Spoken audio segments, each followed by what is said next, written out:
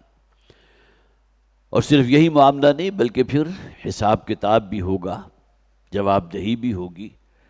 وَإِنَّهَا لَجَنَّةٌ أَبَدًا أَوْ لَنَارٌ أَبَدًا، اور نتیجہ صرف دو ہی صورتوں میں نکلے گا۔ اصحاب الاعراف کا ذکر بھی قرآن حکیم میں موجود ہے، لیکن وہ بہت قلیل مدت تک کے لیے کچھ افراد ہوں گے کہ جنہیں گویا کہ جن کے معاملے میں کچھ پینڈنگ کر دیا جائے گا، بالآخر انہیں جنت میں داخل کیا جائے گا۔ اصحاب اعراف، سورہ اعراف میں تفصیل سے ذکر ہے ان کا، ورنہ دو ہی انجام ہے، جنت ہے یا جہنم ہے۔ تو یہ صورتیں جیسا کہ میں نے عرض کیا تھا، یہ آخری پاروں کی جو صورتیں ہیں اس میں انذار آخرت پر حد درجے تاکید ہے، بہت ہی مؤکد کلام ہے۔ یہ سورہ مبارکہ سورہ مرسلات اور سورہ نبا جو 30ویں پارے کی پہلی صورت ہے، یہ بھی ایک بہت خوبصورت جوڑا ہے۔ انذار آخرت کے اعتبار سے تقریباً وہی اسالیب جو اس صورت میں بیان کیے گئے لگ بھگ وہی ہیں کہ جو سورہ نبا میں آپ کو مل جائیں گے، اس کے فوراً بعد صورت۔ باقی اس صورت مبارکہ کے حوالے سے یہ بات بھی نوٹ کر لیجئے کہ اس کی ابتدائی 5 آیات، ان کے اندر ایک بہت ہی خوبصورت ردم ہے۔ وَالْمُرْسَلَاتِ عُرْفًا فَالْعَاصِفَاتِ عَصْفًا وَالنَّاشِرَاتِ نَشْرًا فَالْفَارِقَاتِ فَرْقًا فَالْمُلْقِيَاتِ ذِكْرًا۔ اسی وزن کے اوپر 2 صورتیں ہم پہلے پڑھ بھی چکے، سورہ صافات، وَالصَّافَّاتِ صَفًّا فَالزَّاجِرَاتِ زَجْرًا فَالتَّالِيَاتِ ذِكْرًا۔ اسی طرح سورہ زاریات، وَالزَّارِيَاتِ ذَرْوًا فَالْحَامِلَاتِ وِقْرًا فَالْجَارِيَاتِ يُسْرًا فَالْمُقَسِّمَاتِ أَمْرًا إِنَّمَا تُوعَدُونَ لَصَادِقٌ وَإِنَّ الدِّينَ لَوَاقِعٌ۔ اس کے بعد یہ سورہ مبارکہ ہے، اس کا بھی وہی ردم ہے، وَالْمُرْسَلَاتِ عُرْفًا فَالْعَاصِفَاتِ عَصْفًا وَالنَّاشِرَاتِ نَشْرًا فَالْفَارِقَاتِ فَرْقًا فَالْمُلْقِيَاتِ ذِكْرًا عُذْرًا أَوْ نُذْرًا إِنَّمَا تُوعَدُونَ لَوَاقِعٌ۔ سورہ نبا کے فوراً بعد سورہ نازعات ہے، اس کا بھی یہی وزن ہے، وَالنَّازِعَاتِ غَرْقًا وَالنَّاشِطَاتِ نَشْطًا وَالسَّابِحَاتِ سَبْحًا فَالسَّابِقَاتِ سَبْقًا۔ آخر عرب کے رہنے والے جو ایک دفعہ مسحور ہو گئے تھے اس کلام کو سننے کے بعد، تو اس کے اندر ایک یہ گویا کہ ہم آہنگی بھی ہے، اور اس کے علاوہ اس کے اندر جو ایک ردم ہے، ڈیوائن میوزک ہے۔ اور اس کے بعد پھر آخری صورتوں میں سے وہ صورت وَالْعَادِيَاتِ ضَبْحًا فَالْفَارِقَاتِ وَالْمُلْقِيَاتِ ذِكْرًا، وہ جو پوری 5 آیات ہیں، وَالْعَادِيَاتِ ضَبْحًا فَالْمُورِيَاتِ قَدْحًا فَالْمُغِيرَاتِ صُبْحًا فَأَثَرْنَ بِهِ نَقْعًا فَوَسَطْنَ بِهِ جَمْعًا۔ تو 5 صورتیں یہ ہیں جس میں سورہ صافات ہے، پھر سورہ زاریات ہے، پھر سورہ مرسلات ہے، پھر سورہ نازعات ہے، اور سورۃ العادیات ہے۔ اور ان 5 صورتوں کے جو پہلی آیت ہے وہی اس سورت کا جو ہے نام قرار دیا گیا۔ والمرسلات عرفا، اس سورت کا آغاز ہوا، اس سورہ مبارکہ کا نام جو ہے سورہ مرسلات ہے۔ اب آئیے کہ اس کا مطالعہ ہم شروع کرتے ہیں۔ خیال یہ ہے کہ انشاءاللہ اسی ایک نشست میں ہم اس کو مکمل کریں گے۔ آیات بڑی چھوٹی ہیں، لیکن بہرحال انذار آخرت کے حوالے سے بہت سی آیات ہم پہلے پڑھ چکے ہیں، اسی کے قریب المفہوم آیات ہیں کہ جو انشاءاللہ ہمارے سامنے آئیں گی۔ والمرسلات عرفا، واو یہاں قسمیہ ہے، قسم ہے ان ہواؤں کی کہ جو بہت ہی نرم روئی کے ساتھ چلنے والی ہیں۔ عرف کا لفظ جو ہے عربی زبان میں آتا ہے، عرفن کا لفظ آتا ہے گھوڑے کی گردن کے جو بال ہوتے ہیں جسے ہم ایال کہتے ہیں۔ تو جو بھی گھڑ سوار ہوگا، جب گھوڑے کی پیٹھ پر سوار ہوگا، اگر گھوڑے کو لگام نہیں لگی ہوئی یا باگ اگر نہیں ہے اس کی جس کے ذریعے اس کو کنٹرول کیا جاتا ہے، تو اس کے پاس صرف ایک چیز باقی رہ جاتی ہے، وہ اس کی گردن کے بال ہیں۔ لہذا بہت سے آپ نے گھڑ سواروں کو دیکھا ہوگا کہ کوئی شے ان کے پاس نہیں ہوتی، نہ نکیل ہوتی ہے، نہ باگ ہوتا ہے، صرف گھوڑے کے گردن کے بالوں کو انہوں نے پکڑا ہوتا ہے اور سر پر جو ہے وہ گھوڑا دوڑ رہا ہوتا ہے۔ تو گویا کہ وہ جو سوار ہے وہ کنٹرول کر رہا ہے اس گھوڑے کی تیز رفتاری کو بھی، سر پر دوڑانے میں بھی انہی بالوں کو وہ کچھ نہ کچھ ایسا کرے گا کہ گھوڑا سمجھ جائے گا میرا مالک کیا چاہتا ہے۔ پھر گھوڑے کو اگر بریک لگانی ہے تو انہی بالوں کو کوئی اس طرح کھینچے گا یا اس طرح کی کوئی معاملہ کرے گا کہ گھوڑا فوراً رک جائے گا۔ تو یہاں جو فرمایا گیا والمرسلات عرفا، وہ ہوائیں کہ جو بہت ہی نرم روئی کے ساتھ چلنے والی ہیں۔ جس طرح گھوڑے کی ایک دل کی چال نہیں ہوتی، بہت ہی آرام سے ٹاپوں ٹاپ جو ہے وہ جا رہا ہوتا ہے، اور ایک اس کا سر پر دوڑنا ہوتا ہے۔ بظاہر دیکھنے میں ہوا کوئی شے نہیں ہے جو آپ کو نظر آئے، ہاں کچھ اگر تیزی سے چل رہی ہے تو آپ اس کو فیل ضرور کر سکتے ہیں کہ ہوا جو ہے اس کی تیز رفتاری، اس کو آپ اپریشیٹ کر سکتے ہیں، بظاہر وہ نظر آنے والی چیز نہیں ہے۔ یہاں اکثر و بیشتر جو بھی ہمارے مفسرین ہیں انہوں نے اس میں، بلکہ اس مصحف میں جو اس وقت میرے زیر مطالعہ ہے، یہاں بھی پہلی 5 آیات جو ہیں وہاں تمام سے مراد ہوائیں لیا گیا۔ بعض مفسرین نے ان 5 آیات کا مصداق فرشتوں کو قرار دیا کہ وہ فرشتے قسم ہے ان کی گواہ ہیں وہ اس بات پر جو ہواؤں کو بڑی تیز رفتاری سے بھی چلاتے ہیں، بہت سبک خرامی کے ساتھ بھی چلاتے ہیں۔ کبھی یہی ہوا ہے جو باد نسیم کی شکل میں ہوتی ہے، کبھی باد صرصر کی شکل اختیار کر لیتی ہے۔ اسی طرح باد سموم ہے وہ ہوا کہ جس کے اندر لو کے تھپیڑے ہوں۔ تو وہ فرشتے کہ جو ان ہواؤں کو چلانے والے ہیں اللہ کے حکم سے، ان کو گواہ بنایا گیا۔ والمرسلات عرفا، تو بعض حضرات وہ ہیں جنہوں نے ان 5 آیات سے مراد فرشتے لیے، اور بعض حضرات وہ ہیں جنہوں نے ابتدائی 3 آیات کا تعلق تو ہواؤں کے ساتھ رکھا کہ یہاں ہواؤں کو گواہ بنا کر کہا جا رہا ہے، ان کی قسم کھائی جا رہی ہے۔ اور آخری 2 آیات ان 5 آیات میں سے وہ ہیں جہاں مراد جو ہے انہوں نے فرشتے لیا ہے۔ بہرحال یہ اختلاف موجود ہے، لیکن یہ کہ جو میں ترجمہ کروں گا اسی مصحف کے مطابق جو یہاں میرے پاس موجود ہے، اور اکثر و بیشتر تفاسیر کا مطالعہ کریں گے۔ مولانا مودودی رحمۃ اللہ علیہ نے بھی بڑی تفصیلی بحث کی ہے، اور انہوں نے ان حضرات کی جنہوں نے فرشتے مراد لیا ہے ان کے اس قول کی ہے، ان کی اس بات کی نفی کی ہے، انہوں نے یہاں تمام جو ہے آیات ہواؤں سے مراد لی ہیں۔ تو والمرسلات عرفا، اور اس بات کو بھی ذہن میں رکھیے کہ اللہ تعالیٰ اگر کسی شے کو گواہ بناتے ہیں یا قسم کھاتے ہیں تو اس میں اس کی عظمت مراد نہیں ہوتی، وہ بطور گواہ ہے کہ اللہ تعالیٰ نے اس کائنات کو پیدا کیا، اس میں ہواؤں کے چلنے کا ایک نظام بھی جو ہے نا، وہ بھی اللہ کی معرفت تمہارے دلوں میں پیدا کرتا ہے۔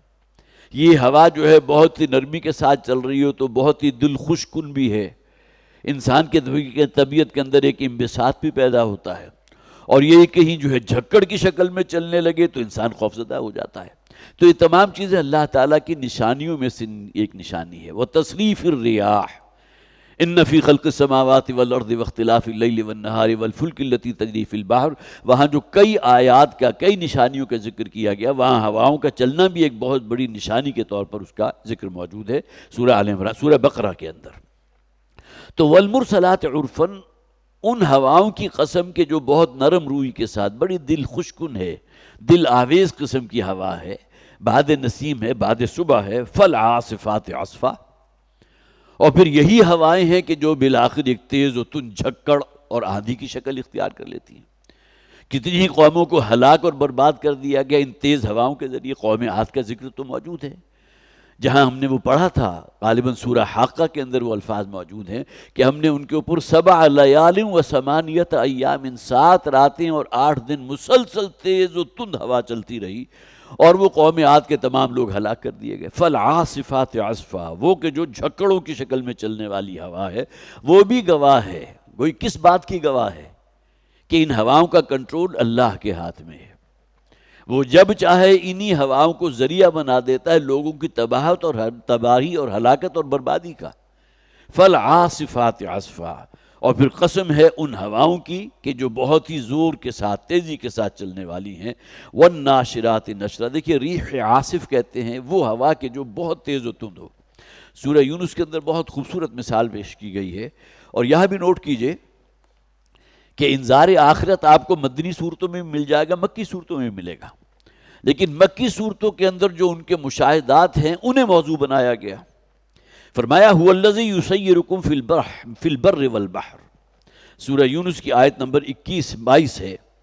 وہی ہے اللہ کہ جو تمہیں بحر و بر کے اندر چلاتا پھراتا ہے، کبھی اپنی سواری کے اوپر سوار ہوتے ہو، کبھی پیدل جا رہے ہو، کبھی کشتی میں سفر کر رہے ہو، حتیٰ اذا کنتم فی الفلک، یہاں تک کہ جب تم کسی کشتی میں سوار ہوتے ہو، وجرین بہم بریح طیبہ، اور وہ بہت ہی اچھی باد سازگار ہے جو اس کشتی کو لیے ہوئے اپنی منزل کی طرف چل رہی ہے، بڑی نرم روئی کے ساتھ۔ کوئی تیز و جھکڑ آ گیا تو کشتی ڈگمگانے لگے گی۔ وَفَرِحُوا بِهَا، اور اس کشتی میں جو لوگ بھی سوار ہیں وہ بڑے مطمئن ہیں، بڑے اطمینان سے ہیں، فرحت میں ہیں۔ جاءتھا ریح عاصف، یہ وہی لفظ آگیا جو وہاں موجود ہے، اچانک بہت تیز و تند ہوا چلنے لگتی ہے، وہ ہوا کے جس سے کشتی ڈگمگانے لگی۔ وجاءہم الموج من کل مکان، اور اس سمندر میں جس میں فرشتے وہ کشتی چل رہی ہے اس میں اب موجیں جو ہیں موجوں پر چڑھی ہوئی چلی آ رہی ہیں، موج در موج، سامنے سے دائیں سے بائیں سے، گویا کہ وہ کشتی کو تلپٹ کرنے کو بےتاب ہیں۔ وَظَنُّوا أَنَّهُمْ أُحِيطَ بِهِمْ، اور جو بھی اس کشتی کے سوار ہیں انہیں اب گمان ہونے لگتا ہے، بلکہ ظن کا مطلب کیا ہے، انہیں اب یقین ہو چلا ہے کہ آج وہ پکڑ میں آ گئے۔ احیط بہم، وہی بات جیسا کہ میں پہلے بھی عرض کرتا رہا ہوں، اللہ کی معرفت انسان کے دل میں موجود ہے، اور فوراً وہ متوجہ ہوتے ہیں کہ ان ہواؤں کو جو کنٹرول کرنے والی ذات ہے وہ تو ایک ہی ہے، اللہ۔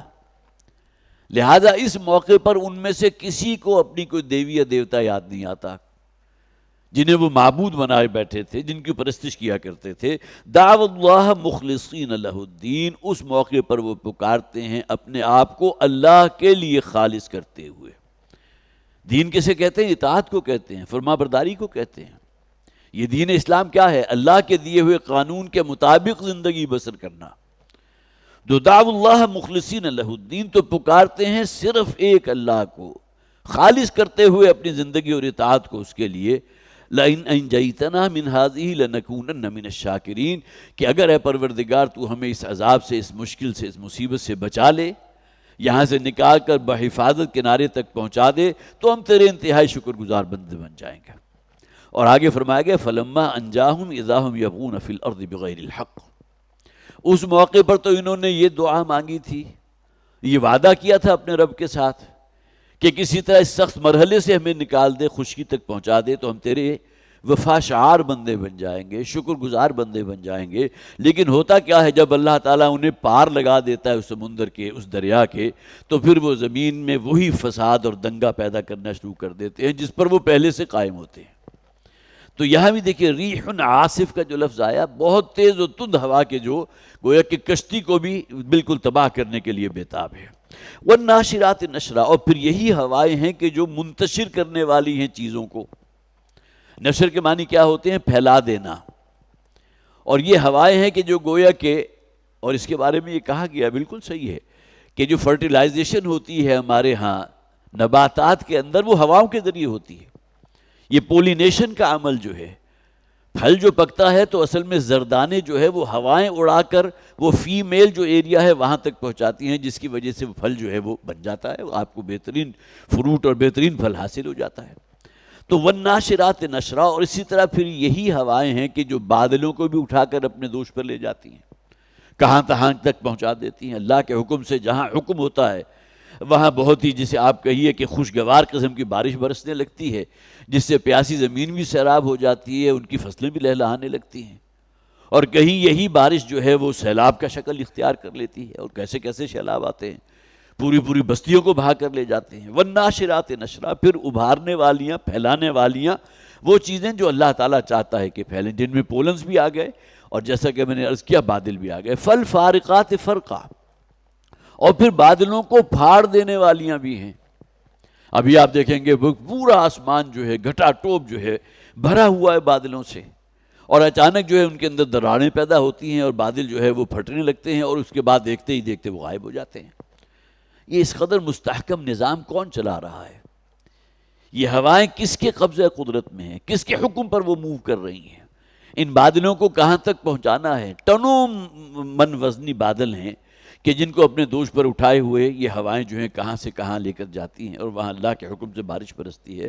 فالملقیات ذکرا، اب جیسے کہ میں نے عرض کیا تھا کہ یہ جو آیات ہیں یہاں مراد فرشتے بھی ہو سکتے ہیں، اس لیے کہ وحی کا ذکر ہو رہا ہے، اللہ کے ذکر کا، اللہ کے ذکر کی بات ہو رہی ہے۔ فالملقیات ذکرا، اور پھر وہ فرشتے کہ جو اللہ کے ذکر کو پہنچاتے ہیں ان انبیاء اور رسول تک جن تک اس وحی کو پہنچانا ہوتا ہے، عذراً او نذرا، اور وہی جن لوگوں تک پہنچ گئی تو کچھ لوگ وہ ہے کہ جنہوں نے اس کو قبول کر لیا، وہ تو اپنے رب کے ہاں معذرت کر سکیں گے، اے پروردگار ہم نے تیرے دین کی بات سنی تھی، تیرے نبی اور رسول کی زبان سے سنی، ہم فوراً ایمان لے آئے۔ انا سمعنا قرآنا عجبا یہدی الی الرشد فآمنا بہ، جنات نے بھی تو اس قرآن کو سنا تھا اور انہوں نے اپنے ایمان کا جو ہے وہ اقرار کیا تھا کہ ہم ایمان لائیں اس قرآن پر، اس کتاب پر جو اللہ تعالیٰ نے نازل کی ہے۔ تو فالملقیات ذکرا، اور پھر وہ فرشتے کے جو القاء کرنے والے ہیں اللہ کے ذکر کا، گویا کہ وہی پہنچانے والے نبیوں اور رسولوں تک، عذراً او نذرا، یا تو انہیں معذور کرنے کے لیے اس معنی میں کہ اللہ کے ہاں وہ عذر پیش کر سکیں گے، اے پروردگار تیری بات ہم تک پہنچی، ہم نے اسے قبول کر لیا، او نذرا، یا یہ کہ خبردار کرنے کے لیے۔ اس قرآن حکیم میں بشارت بھی ہے اور انذار بھی ہے، قرآن بشیر بھی ہے اور نذیر بھی ہے۔ اس اعتبار سے ان لوگوں کے لیے بشارت کے جو اس ذکر کو، اس قرآن کو قبول کر کے اس کی ہدایت کے اوپر عمل کریں، اپنے لیے لاہ عمل بنائیں، اور ان لوگوں کے لیے گویا کہ خبردار کرنے والا ہے، ڈر سنانے والا ہے، جو قرآن کی بات کو سنی انسنی کر دیں، یا یہ کہ اس پر ایمان لانے کو تیار نہ ہو، خواہ ان کا اپنا دل اس بات کی گواہی دے رہا ہو کہ جو بات محمد کہہ رہے ہیں صلی اللہ علیہ وسلم، بات دل کو لگتی بھی ہے اور سچی بھی ہے، لیکن اس کے باوجود وہ قبول کرنے کو تیار نہیں ہے۔ تو فالملقیات ذکرا، اور پھر وہ فرشتے کے جو القاء کرتے ہیں اللہ کے ذکر کو، اللہ کے پیغام کو لوگوں تک پہنچاتے ہیں، انبیاء اور رسول تک پہنچاتے ہیں، عذراً او نذرا انما توعدون لواقع۔ یہ جو 5 قسمیں کھائی گئیں کس بات پر؟ کہ وہ دن کے جو آنے والا ہے جس کا وعدہ کیا گیا، لواقع، وہ لازماً ہو کر رہے گا۔ یہاں مراد دونوں چیزیں ہو سکتی ہیں، وہ نبی اور رسول کے جو اپنی قوموں کے پاس آتے رہے اور انہیں وعید سناتے رہے کہ اگر اس دعوت کو قبول نہیں کیا تو اللہ کا عذاب تم پر نازل ہوگا، تو انما توعدون لواقع، جس عذاب کی تمہیں وعید سنائی جا رہی ہے وہ ہو کر رہے گی، اس میں کوئی شک نہیں ہے۔ قوم عاد ہے، قوم سمود ہے، قوم لوط ہے، کیسی کیسی قوموں کا ذکر قرآن میں موجود نہیں۔ یہ کون تھے؟ یہ اللہ کے باغی تھے، نافرمان تھے، سرکش تھے، انہوں نے رسول کی دعوت کو رد کیا تھا، اللہ کی شریعت کو پاؤں تلے روندا تھا۔ نتیجہ کیا نکلا؟ اس دنیا میں ہلاک اور برباد کر دیے گئے۔ تو انما توعدون لواقع، یہاں مراد وہ عذاب بھی ہو سکتا ہے، لیکن یہاں سب سے بڑھ کر جو پچھلی صورتوں کو اگر آپ نے سامنے رکھے کہ انذار آخرت ہے، وہ قیامت کا دن واقع ہونے والا ہے۔ یہ قسمیں اس بات پر کھائی جا رہی ہیں۔ سورہ قیامہ ہم نے پڑھا، لا اقسم بیوم القیامہ، میں قسم کھاتا ہوں قیامت کے دن کی۔ کہنے والے کون ہیں؟ قول کس کا ہے؟ اللہ کا ہے۔ اللہ تعالیٰ گویا کہ اس بات کی گواہی دے رہے ہیں کہ وہ دن شدنی ہے، ہو کر رہے گا۔ انما توعدون لواقع فاذا النجوم طمست۔ اب دیکھیں یہاں گویا کہ تحویل کلام ہے، اس معنی میں ذکر کر دیا گیا قسموں کے بعد کہ قیامت واقع ہو کر رہے گی، وہ شدنی ہے، کوئی شک نہیں ہے اس کے بارے میں۔ فاذا النجوم طمست، وہ دن کیسا ہوگا؟ جبکہ ستارے ماند پڑ جائیں گے۔ طا میم اور سین، یہ مادہ عربی زبان میں آتا ہے کسی شے کو مٹا دینا، اریز کر دینا، کسی شے کا وجود باقی نہ رہے۔ تو یہ ستارے جو ہوں گے وہ ماند پڑ جائیں گے، گہنا جائیں گے، بے نور کر دیے جائیں گے۔ قرآن حکیم میں انہی صورتوں کے اندر جو ہے بڑی تفصیل کے ساتھ بیان کیا گیا۔ سورہ تکویر میں وَإِذَا النُّجُومُ انْكَدَرَتْ، وہاں الفاظ ہیں جبکہ ستارے جو ہیں وہ بالکل بے نور ہو جائیں گے۔ دیکھیے ایک تو چاند ہے کہ جس کے بارے میں ہم سب جانتے ہیں کہ چاند میں اپنی کوئی روشنی نہیں ہے، سورج کی روشنی کو ریفلیکٹ کرتا ہے، لیکن رات کے اوقات میں جو آپ کو لاکھوں کروڑوں جو ستارے نظر آ رہے ہیں وہ از خود روشن ہیں۔ ایسا نہیں ہے کہ وہ بھی کسی کی روشنی کو ریفلیکٹ کر رہے ہوں۔ جس طرح سورج جو ہے وہ دہک رہا ہے، اسی طرح یہ ستارے جو ہیں جو خواہ لاکھوں کروڑوں میل کے فاصلے پر کیوں نہ ہو، ان کے اندر وہ نور موجود ہے۔ وہ نور خنک نور نہیں ہے کہ کہیں سے مستعار لیا ہوا ہو، جس طرح کہ چاند سورج کی روشنی کو ہم تک پہنچاتا ہے، ایسی بات نہیں ہے۔ تو وَإِذَا النُّجُومُ انْكَدَرَتْ، ستارے بے نور ہو جائیں گے، ان کی چمک ماند پڑ جائے گی، وہ ختم ہو جائیں گے۔ اور یہاں فرمایا وَإِذَا النُّجُومُ طُمِسَتْ، جبکہ انہیں مٹا دیا جائے گا۔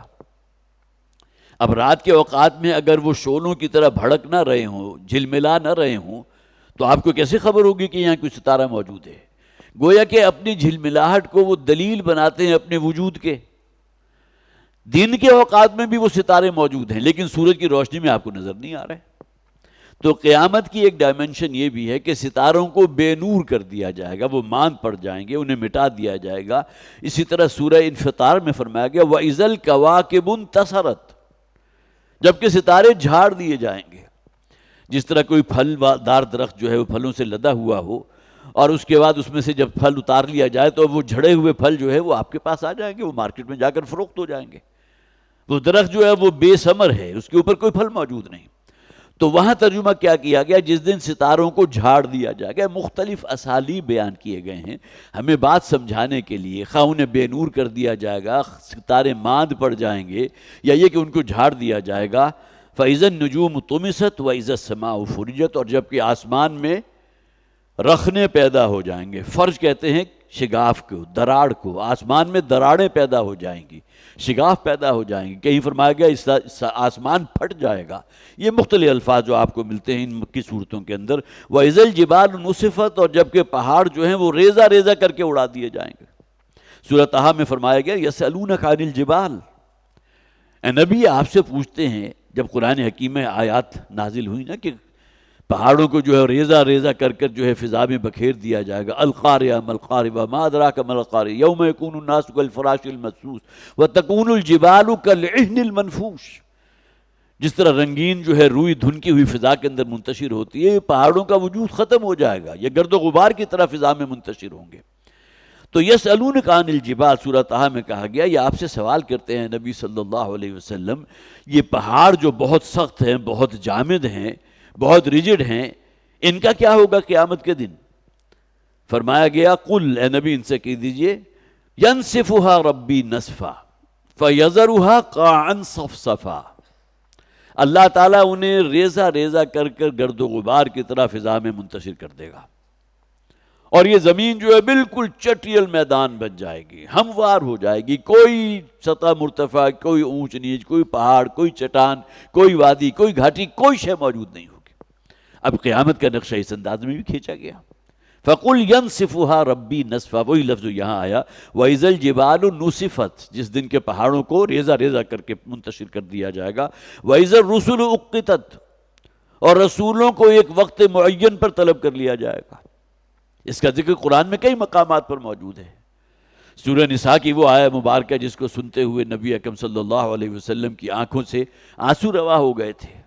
فَكَيْفَ إِذَا جِئْنَا مِن كُلِّ أُمَّةٍ بِشَهِيدٍ وَجِئْنَا بِكَ عَلَىٰ هَٰؤُلَاءِ شَهِيدًا، اے نبی اس دن کیا ہوگا کہ جس دن ہم ہر امت میں سے، ہر قوم میں سے اس کے رسول اور نبی کو بطور گواہ کھڑا کریں گے، اور اے نبی آپ کو گواہ بنا کر لائیں گے آپ کی قوم کے خلاف۔ تو یہ آیت جب حضرت مسعود رضی اللہ تعالیٰ عنہ پڑھ رہے تھے، حضور کی فرمائش پر حضور نے کہا تھا مجھے قرآن سناؤ، سورہ نساء انہوں نے پڑھنی شروع کی۔ جب اس آیت پر پہنچے تو نبی اکرم صلی اللہ علیہ وسلم کی آنکھوں سے آنسو روا تھے۔ وَإِذَا الرُّسُلُ أُقِّتَتْ، جس دن کے اس وقت معین پر، وقت سے نکلا اُقِّتَتْ، ایک وقت پر رسولوں کو طلب کر لیا جائے گا، وہ وہاں موجود ہوں گے۔ لِأَيِّ يَوْمٍ أُجِّلَتْ، اور اس دن پوچھا جائے گا کہ یہ جو تمہیں دنیا میں مہلت دی گئی تھی آج کے دن کے لیے تھی، 40 50 60 70 80 برس گزارے اس دنیا میں، کیا کرتے رہے؟ شب و روز کیسے گزرے؟ حرام و حلال کی پابندی جو ہے اس کو برقرار رکھا یا نہیں رکھا؟ اپنے رب کی فرما برداری میں آگے بڑھے یا نافرمانی اور شیطان کے رستوں کی پیروی کی؟ آج کا دن ہے یہ، قیامت کا دن، حشر نشر کا دن، حساب کتاب کا دن۔ لِأَيِّ يَوْمٍ أُجِّلَتْ، جانتے ہو ان امور کو کس دن کے لیے مؤخر کیا تھا؟ کس دن کے لیے وہ تاخیر ہوئی تھی؟ آج کے دن کے لیے۔ لِيَوْمِ الْفَصْلِ، یہ ہے دن وہ جو فیصلہ کن دن ہے، فیصلے والا دن۔ آج معلوم ہو جائے گا ذَلِكَ يَوْمُ التَّغَابُنِ، یہ دن ہے جو ہار اور جیت کا فیصلے کا اصل دن ہے۔ اس دنیا میں تو ہمارے نزدیک ہر وہ شخص جیتا ہوا ہے جس کے پاس لاکھوں کروڑوں اربوں کا بیلنس ہے، جائیداد ہے، کاروبار ہے، بزنس ہے، بڑے بڑے ایسٹس موجود ہیں، وہ جیتا ہوا شخص ہے۔ لیکن اصل ہار اور جیت کے فیصلے کا دن وہ ہوگا۔ اس دنیا میں جیتا ہوا شخص ممکن ہے اس دن انتہائی ہارا ہوا شخص ہو، اور اس دنیا میں جسے 2 وقت کی بڑی مشکل روٹی میسر آئی لیکن وہ اللہ کی فرما برداری پر قائم رہا، حرام اور حلال کی تمیز کو برقرار رکھا، اس دن وہ جیتا ہوا شخص ہوگا۔ اس دنیا میں بظاہر وہ ہارا ہوا شخص کیوں نہ سمجھا گیا؟ تو لیوم الفصل، آج کے دن کے لیے جو فیصلہ کن دن ہے، فیصلے کا دن ہے، وما ادراک ما یوم الفصل، اور تم کیا جانو، کیا معلوم تمہیں وہ دن کیسا ہوگا، وہ یوم حشر کیسا ہوگا، جس دن تمام لوگوں کو جمع کیا جائے گا، جس دن فیصلہ کیا جائے گا۔ ویل یومئذ للمکذبین، تباہی اور بربادی مقدر ہوگی ان لوگوں کی جنہوں نے تکذیب کی تھی۔ ویل کا لفظ آتا ہے بربادی، تباہی، ہلاکت، لیکن حضور کا ایک قول یہ بھی ہے کہ ویل جہنم کی ایک وادی کا نام بھی ہے جس سے خود جہنم بھی پناہ مانگتی ہے۔ تو ان لوگوں کے لیے جو آخرت کا انکار کر رہے ہیں، رسول کی دعوت کو رد کر رہے ہیں، اللہ کی فرما برداری کو قبول کرنے کو تیار نہیں ہیں، اپنی نفسانی خواہشات ہی کے اتباع میں لگے ہوئے ہیں، اپنی خاندانی روایات اور آبائی دین جو بت پرستی والا دین تھا اسی کے اوپر جو ہے اپنی زندگی گزار رہے ہیں، یہ ہیں جو تکذیب کرنے والے ہیں۔ تباہی اور بربادی ہے ان لوگوں کے لیے جو تکذیب کر رہے ہیں، جو جھٹلا رہے ہیں۔ دیکھیں اس سورہ مبارکہ میں یہ آیت 10 مرتبہ ریپیٹ ہوگی۔ سورہ رحمان ہم نے پڑھی تھی، فَبِأَيِّ آلَاءِ رَبِّكُمَا تُكَذِّبَانِ، 31 مرتبہ ایک سورت میں، گویا کہ 31 آیات اس سورت میں سے وہ ہیں جو صرف انہی الفاظ پر مشتمل ہیں، فَبِأَيِّ آلَاءِ رَبِّكُمَا تُكَذِّبَانِ۔ اسی طرح سورہ قمر ہم نے پڑھی، وَلَقَدْ يَسَّرْنَا الْقُرْآنَ لِلذِّكْرِ فَهَلْ مِن مُدَّكِرٍ، ہم نے قرآن کو یاد دہانی کے لیے، نصیحت آموز کے لیے بہت آسان کر دیا۔ 4 مرتبہ سورہ قمر کے اندر یہ آیت جو ہے 2-3 آیات کے بعد پھر یہ آیت، پھر 2-3 آیات کے بعد پھر یہ آیت۔ اسی طرح اس سورہ مبارکہ کے اندر 10 مرتبہ ویل یومئذ للمکذبین، تباہی اور بربادی، ہلاکت مقدر ہے ان لوگوں کا جو جھٹلانے والے ہیں، رسول کی دعوت کو رد کرنے والے اور انذار آخرت، جیسا کہ میں نے عرض کیا، آخرت کو جھٹلانے والے۔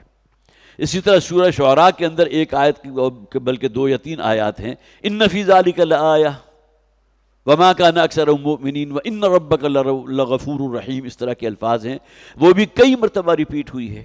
اسے ترجیع کہتے ہیں، گویا کہ لوٹ لوٹ کر ایک آیت بار بار اگر ریپیٹ ہو تو اس عمل کو ترجیع کہا جاتا ہے۔ تو سورہ مرسلات میں 10 مرتبہ ہم اس آیت کو پڑھیں گے، ویل یومئذ للمکذبین، تباہی اور بربادی ہے مقدر ان لوگوں کا جو تکذیب کرنے والے ہیں۔ الم نہلک الاولین، کیا ہم نے ہلاک نہیں کیا تھا ان سے پہلی اقوام کو؟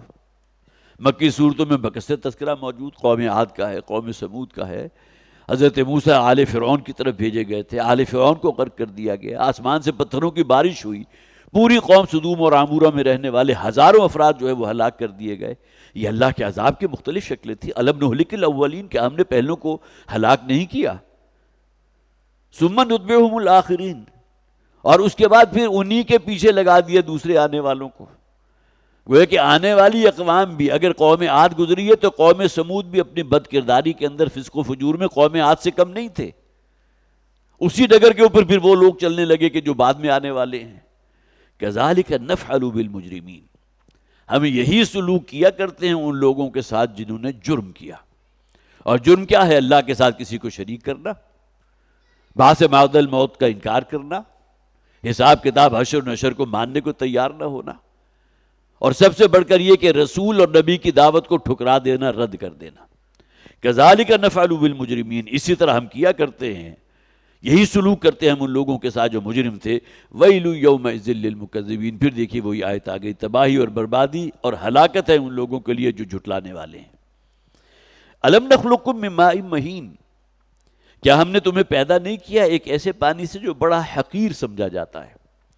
ہر انسان کی پیدائش جو ہے وہ نطفے سے ہے، باپ کی طرف سے سپرمز ہوتے ہیں، ماں کی طرف سے اووم ہوتا ہے، اور ان کی فرٹیلائز ہونے کے بعد گویا کہ وہ ایک نئی جان جو ہے وجود میں آنے لگتی ہے، اور ایک خاص وقت معین تک جو ہے اللہ تعالیٰ اسے یہاں قرار دیتا ہے کہ قرار مکین، بہت ہی مضبوط ایک ٹھکانہ ہے، وہ رحم ہے، یوٹرس ہے جس کے اندر وہ بچہ جو ہے پرورش پا رہا ہے۔ اس میں ظاہر ہے کہ وہ جو بھی چلنے والا ہے، جو بھی حاملہ ہے، وہ چل بھی رہی ہے، ممکن ہے کسی وقت گر بھی پڑے، لیکن کسی قسم کی کوئی گزن جو ہے اس بچے کو نہیں پہنچی۔ اس درجے اللہ تعالیٰ نے اسے محفوظ مقام کے اوپر جو ہے اس کی وہ ایمبریولوجی کی جو سٹیجز ہیں وہ کور ہو رہی ہیں۔ الم نخلقکم من ماء مہین فجعلناہ فی قرار مکین، اور پھر ہم نے اسے رکھ دیا ایسی جگہ پر جو بہت ہی مضبوط اور بہت ہی، جسے آپ کہیے کہ اس کے لیے عافیت کا ایک گوشہ ہے، جہاں اسے کسی قسم کی کوئی گزن نہیں پہنچ رہی، اسے ہر قسم کی خوراک مل رہی ہے، اور ماں کا جو ہے خون وہیں سے وہ انرجی جو ہے وہ لے رہا ہے، اور اس کا جو جنین ہے، جو ایمبریو جو ہے وہ بڑھ رہا ہے، اپنی جو ہے مختلف سٹیجز سے گزر رہا ہے، فی قرار مکین، ایسے ٹھکانے میں جو بہت ہی پختہ اور جمع ہوا ٹھکانہ ہے، الی قدر معلوم، اور یہ رہے گا اب اسی ٹھکانے کے اندر، اس رحم کے اندر ایک خاص متعین مدت تک کے لیے، معلوم 9 مہینے 10 دن ہے، یا 9 مہینے سے کچھ دن کم ہے، یا بعض اوقات جو ہے پریگننسی اور زائد ہو جاتی ہے، یہ اللہ کے علم میں ہے۔ اللہ کے حکم کے بغیر تو کچھ ہو نہیں سکتا، جب اس کا حکم ہوگا وہ ولادت ہو جائے گی، وضع حمل ہو جائے گا، الی قدر معلوم، ایک خاص مدت تک کے لیے، ایک اندازے کے مطابق جو علم میں ہے، اللہ کے علم میں ہے، یا یہ کہ ہم بھی اس کے کچھ نہ کچھ اندازہ لگا سکتے ہیں۔ جب وہ خاتون کسی ڈاکٹر کے پاس جائیں گی تو وہ خاص عموماً جو ہے وہ ڈیٹ دے دیا کرتے ہیں کہ فلاں مہینے کی فلاں تاریخ تک جو ہے وہ گویا کہ وہ پیریڈ مکمل ہو جائے گا، لیکن اس میں آگے بھی ہو سکتا ہے معاملہ، پیچھے بھی ہو سکتا ہے، دونوں اعتبارات سے ہو سکتا ہے۔ فَقَدَرْنَا فَنِعْمَ الْقَادِرُونَ، پھر ہم نے اس کا اندازہ کیا، اور کیا ہی اچھا ہم نے اس کا اندازہ کیا۔ یہاں مراد یہ بھی ہو سکتا ہے کہ رحم مادر میں اسے کتنا عرصہ رہنا ہے، کچھ زائد ہوگا، کچھ کم ہوگا، پہلے ولادت ہو جائے گی یا یہ کہ بعد میں ہوگی، یہ تمام چیزیں بھی ہمارے اختیار میں ہیں، ہم نے اس کا اندازہ ٹھہرا دیا ہے، ہم نے مقرر کر دیا۔ اور پھر یہ بھی ہے کہ وہ بچہ جو پرورش پا رہا ہے، جسے ایک انسانی بچے کی شکل میں جو ہے وہ وجود میں آنا ہے، اس کے مستقبل کے بارے میں ہر شے اللہ کے علم میں پہلے سے موجود ہے، اللہ نے ایک اندازہ بنا لیا ہے اس کا، اس میں کسی درجے میں بھی جبر نہیں ہے، کہ جیسا کہ وہ طویل حدیث ہے نا کہ جب 120 دن گزر جاتے ہیں، وہ نطفہ جو ہے اب گویا کہ ایک ایمبریو کی شکل میں اختیار جو ہے تبدیل ہو رہا ہے، تو اللہ تعالیٰ ایک فرشتے کو بھیجتا ہے جو اس بچے کی، جس کی بھی ولادت ہونی ہے، اس کی عمر کے بارے میں بھی طے کر دیتا ہے، شقی ہوگا یا سعید ہوگا یہ بھی طے کر دیتا ہے، کیا اتار چڑھاؤ آئے گا اس کی دنیا، اس کی زندگی کے اندر، ہر شے اللہ کے علم میں پہلے سے موجود ہے۔ فَقَدَرْنَا فَنِعْمَ الْقَادِرُونَ، یہ ہم قادرون سے مراد ہماری قدرت ہے کہ ہم نے اس کا ایک اندازہ کیا، اور اس کے مطابق جو ہے پھر وہی کچھ ہوا جو اللہ نے اندازہ مقرر کیا تھا۔ اس میں جیسا کہ میں نے عرض کیا، یہاں یہ نہیں ہے معاملہ کہ عمل سے فارغ ہوا مسلمان بنا کے تقدیر کا بہانہ، کہ تقدیر میں اللہ نے چونکہ یہ لکھ دیا تھا کہ مجھے جنت میں جانا ہے، جہنم میں جانا ہے، مجھے عمل کرنے کی کیا ضرورت۔ ایسا معاملہ ہرگز نہیں ہے، اختیار انسان کے پاس ہے۔ قرآن حکیم میں اس معاملے کو کئی جگہ کھولا گیا۔ وَيْلٌ يَوْمَئِذٍ لِّلْمُكَذِّبِينَ أَلَمْ نَجْعَلِ الْأَرْضَ كِفَاتًا، کیا ہم نے اس زمین کو سمیٹنے والی نہیں بنا دیا؟ بہت خوبصورت الفاظ ہیں۔ کفاتہ کے معنی کیا ہے کہ کسی شے کو اپنے اندر سنبھال لینا، سمیٹ لینا۔ تو یہ زمین جو ہے اپنی پیٹھ والوں کے لیے انہیں سمیٹے ہوئے بھی ہے، اور ان کی ہر ضرورت بھی پوری کر رہی ہے۔